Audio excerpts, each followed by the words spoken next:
America के अरबपति उद्योगपति एलन मस्क ने डोनाल्ड ट्रंप के सलाहकार का पद छोड़ दिया है। उन्होंने एक्स पर एक पोस्ट के माध्यम से अमेरिकी प्रशासन में योगदान का अवसर देने के लिए राष्ट्रपति ट्रंप का आभार व्यक्त किया।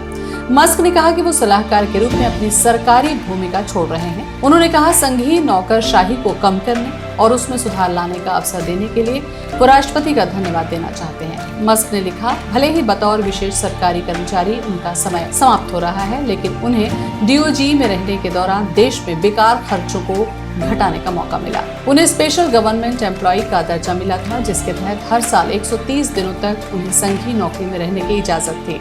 इस साल 20 जनवरी को ट्रंप के शपथ ग्रहण से जोड़ा जाए तो वैसे भी उनके कार्यकाल की सीमा मई के अंत में खत्म होने वाली थी। ट्रंप प्रशासन में एक अहम पद पर रहते हुए एलन मस्क कई बार विवादों में घिरे। आइए नजर डालते हैं ऐसे कौन कौन से वो विवाद थे। ट्रंप के बजट की आलोचना। बजट बिल को ट्रंप ने बड़ा और सुंदर बताया। इस पर मस्क ने कहा कि ये बिल बड़ा या सुंदर हो सकता है, मुझे नहीं पता कि ये दोनों हो सकता है। इस बिल में $4 ट्रिलियन के कर्ज की सीमा को बढ़ाने का प्रस्ताव है, जिसका मतलब है अपने खर्चों के लिए सरकार अधिक कर्ज ले सकती है।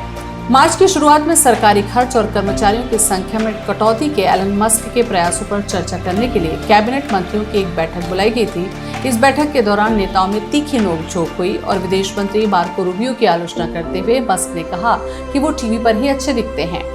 ट्रंप ने डीओजी के गठन का ऐलान करते हुए इसकी जिम्मेदारी टेस्ला और स्पेस एक्स के मालिक एलन मस्क के साथ विवेक रामास्वामी को दी थी। ट्रंप ने विवेक रामास्वामी को देशभक्त अमेरिकी बताया था, लेकिन डीओजी ने पहला फैसला खुद को लेकर किया और कहा गया कि डीओजी को केवल मस्क देखेंगे और विवेक रामास्वामी इससे बाहर हो गए। एलन मस्क ने ट्रंप के चुनाव अभियान को कम से कम $250 मिलियन का समर्थन दिया था। ट्रंप के प्रशासन में सलाहकार की भूमिका निभाने वाले मस्क ने कहा कि वे इस बिल से काफी निराश हैं। उन्होंने कहा कि एलन मस्क कुछ महीनों में उनके प्रशासन को छोड़ देंगे।